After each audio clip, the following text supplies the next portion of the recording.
go for, I guess, a safe lane Alchemist here. They're just going to be playing catch-up a bit. Synderen's just kind of jungling it up a bit at bottom. They will catch vision of Jonas, and this could be the first blood. Pulled back into the cogs with the battery assault, and this is surely his death. They're going to try and TP in with Slardar to help save him, but that will be our first blood. Given the Alchemist like a safe laning stage, but they can get aggressive elsewhere in a later time. Top lane, they're going for a bit of a big dive here on Trixie, and I think they've got it, even with the TP support. A 3-second stun makes it pretty easy. Disruptor is here, so they can glimpse back Loda into this tier 1 tower. Now, he does get into the trees. He's got help. Hanskin's also sitting, so this is a little bit difficult. Doesn't get hit by the cogs. Hanskin puts himself out there first, seeing if the NiP team will go on him, but they really want to get this Loda kill. Jugs here. Tries to close the distance, almost gets Era, doesn't quite hit him with that stun. They will hit him with a 2-second stun. Omni Slash bounces back over to Era, but Era managed to get the blink away. Fortunately, one of the Omni Slash bounces hit Synderen. Now Limp's going to be stuck. Oh, doesn't get stuck inside the kinetic field. That was so close. Giving away some of that top lane advantage, but with that dive, and then the entire time having Quake for free farm, I think they've got a problem to deal with. And Synderen tanks a smoke gank. Oh, he gets the cogs. Limp. Wow. He didn't keep the close distance there. Here. Limp, haste room, brought back into the kinetic field, makes it out though. That was a close one. IP are ready and set up. They've got a static storm. Back here, kinetic field, that'll land on Hanskin. He's definitely dead. Alliance throughout the healing ward to try and save him. They tried to do that slow Roshan against a Clockwork and against a Weaver with Swarm. Yeah. Quake's TPing in now with his Radiant, so he can actually fight with his Armlet Chemical Rage. Oh, this is going to get real nasty. If NiP can actually win a fight with an Alchemist this early on, it's going to be disastrous for Alliance. They start backing themselves away. To turn around, they're going to go on to Koifa. Vacuum in with the wall over the top, but a really disruptive play from Cinder with the hook shot in on the cogs with the static storm over the top. Limp can't get anything off. No Omni Slash there. Jonas has the surge, but can't even get it off with the constant battery assault ticks. So Alliance lose all 5 there with Roshan. Dota does not have Phantasm. He used it at bottom lane, take out that tier 2. It's already gone by the time the creeps hit for tier 3, so it's not even getting any base damage during all this, and lacking a big team fight ultimate. They're going to be able to get the Eul Scepter straight into the Static Storm, hoping to be able to finish off once again, but he does have the BKB. Now turns it around. Era caught in by a stun. That's going to be the Aegis down. Hanskin, though, locked inside the cogs against Synderen, and Trixie will end up going down. That'll be a numbers advantage until a buyback comes in. A full 5-on-5. Still going to ensue here. Loda goes on to Koifa. Minus armor is not good enough. Koifa still fight this one out, even against the spin of Limp. Another pushback there from Synderen with the cogs. He's protecting Koifa while he hits on the melee racks. A beautiful sonic wave brings all of Alliance low, but they are working around the shrine, so they're going to get a decent amount of HP. Still not healthy enough to engage. Vacuum back, but Hanskin a little bit late there. He was kind of the more vulnerable target that Alliance go for, but Second Life is there, and even how now they smoke up. They want to go fight. Koifa got this fresh Shivas on Koifa if he wants to be able to slow him down. There it goes. Alliance now have the Phantasm with the 4-second stun. Maybe they can finally finish off Koifa with a jump in, hook shot, and Static Storm. That's going to lessen the damage, and a big blow by Era. Knocks out one. Limp is going to be a second one. Limp is just going to be gone on by Koifa and Trixie. They pull back Jonas as well. A third core going to fall here from Alliance, and they drop the GG call as well, meaning our Alchemist will end at about 1,000 gold per minute in a 28-minute game. Well played by Ninjas in Pajamas. Like, what heroes are good versus this Lone Druid carry? But first rotation seems to be coming in down bottom as Hanskin TP's down with the Earth Spirit. Synderen not able to get close enough to EGM. Hanskin's going to come in, misses the roll, but they do have the stun follow-up kick and a quick silence. Lanes like Trixie, even though he's got a Midas, is still very much a space-creating core. He's going to force people to come respond when he's pressuring lanes, and he by himself can defend pushes sometimes with Plague Ward, so we'll see that put to the test now up top as the rotation is well and truly coming his way. Trixie does man get off the ultimate before he dies, but it is all 5 of Alliance. They're just going to run over NiP. Do they have Assassinate's going to be 2, so that Shellgrave TP is successful. And you do expose yourself a bit by being in the pit.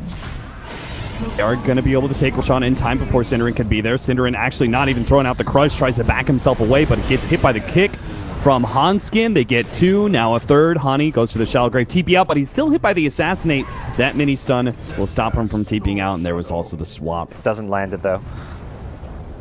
Trixie daring Alliance to go onto him, but it's actually going to be the roll in onto Hani. That is real bad. Koifa is going to have to feel some pressure coming in from behind. He's going to go for EGM first. They do manage to get the Veno slow, but now Koifa is going to be backdoored by Loda and Hanskin as a duo. Cinderin going to be jumped on as well. Limp gets a little bit more Ion Shell damage. Now the Urn stopping that Blink Dagger with this Assassinate to finish off.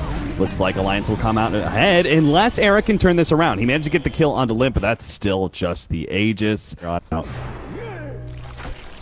Well, Alliance now feel like they've got this small window with Aegis, so they're on the high ground. The split push up is not a big threat, so this will be it's like an uncontested Rax.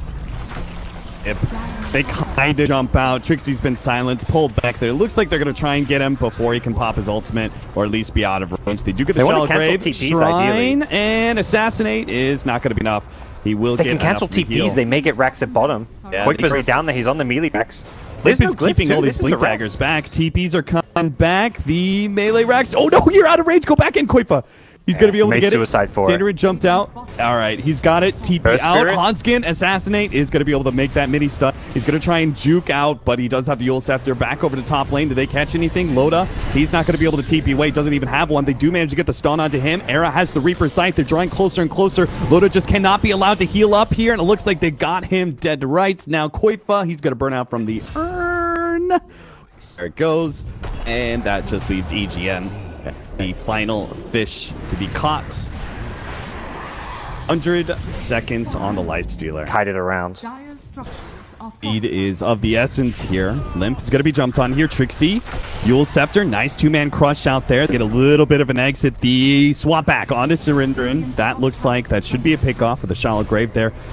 Cinderin, his life is going to be at the cost, though, of a tier 2 tower at top lane, and Koifa rather quickly barreling down that top lane, going for the melee Rax. But we'll see the jump in here from Trixie, coating everybody in with that poison. It's an Aghanim's upgrade as well.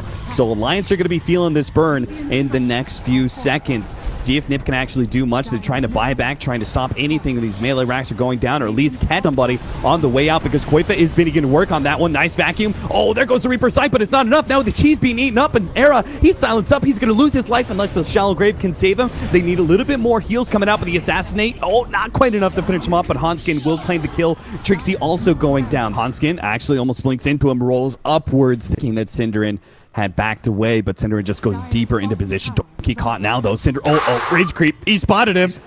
Sniper the snipey. He's got him. Cinderin starts force-stabbing himself away, has a blink up in a second, but the Yule stops him first. Now the roll in. Hanskin's going to be able to catch Cinderin, slow him down a little bit more, but the rest of the team keeps pushing forward. Era, he's been gone on here. He's actually down. Trixie gets his initiation with all that. Hoyf now has to come in big time with the poison, taking away these heroes. Ghost Scepter out from Trixie, buys a little bit more time, but the swap back onto Koifa. He's in trouble, turns, kills EM, the Shallow Grave, buying him a little bit more time. The Assassinate, the Shrine, it keeps him alive.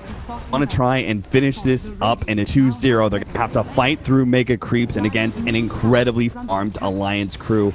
Limp getting that extra surge movement speed. A Yule Scepter to himself, but there's the call. Koifa, I think they know it's over. They had a very, very narrow path to victory this whole entire time. And put TA mid. Maybe this was the plan all along. Cinderin could be our first, it will be our first blood here. NiP misjudged it. I don't even have the damage to bring him down. Perhaps a little bit concerning. Even though their TA is still farming very well. And it's going for, the Midas as well, so we'll be a full-on Midas game. You had a free out there, but he times back in, and the corrosive haze is on him. Oh, the invis. Got him. It's got him. Corrosive haze. Oh, he loves the time lapse. He's still right there in the same spot for him to collect the duel. Eric gets spotted out by EGM. Yeah, you farm and you prioritize taking the Ancients as often as possible, but then you look to fight. Now Koifa has to fight. Oh, Alliance, are you going to throw away this game in a Roshan attempt? They had an Invis Templar Assassin. Now they jump in, a big hit, and a blinding light push out. Koifa snatched up the Aegis, and now it's cleanup on aisle 6. Ninjas and Pajamas are going to take 3 heroes of Alliance. Smoke play as they attempted last time. Do see Jonas and Fawn thanks to this ward right now, so this smoke, they may be able to find a decent initiation here before Sean spawns. They're going to blow up Jonas and Fawn. They do also see Hanskin. They can still be able to get the hold on him, but Hanskin does have backup. They're going to have Limp coming in with the duel. Now the follow-up. Koifa, he jumps in, but underneath the Shrine, can't actually output any damage, so they manage to pick up 2 here, and maybe Trixie as well. He runs out of Shikuchi, has a time lapse up now, Corrosive Haze, and ho ho ho. very surprised by this because the Aegis still is a good duration, but they feel like they can get the jump and burst down key hero here. Oh, they see the courier coming in, so they know these heroes smoked up, but the initiation still comes true for a NiP. But can't put out the damage on this Ghost Scepter, so now it's going to be Alliance's initiation, who's a little bit there. Already scored 2. They've locked down Koifa as well. Limp, he eliminates him under the duel. Now it's going to be mass buybacks, going to be forced out of NiP, and they just don't have the buybacks. They're going to be able to get the coddle as well, but it's 2 of the cores down permanently for Ninjas the Pajamas. Whatever happened there, the rest of the fight was just as bad. Koifa is going to die a second time, and that's it. That's game over. There's nothing you can do at that point if you're NiP. It felt like they were just going to get chipped away too much, and they needed to be the ones on the aggressive.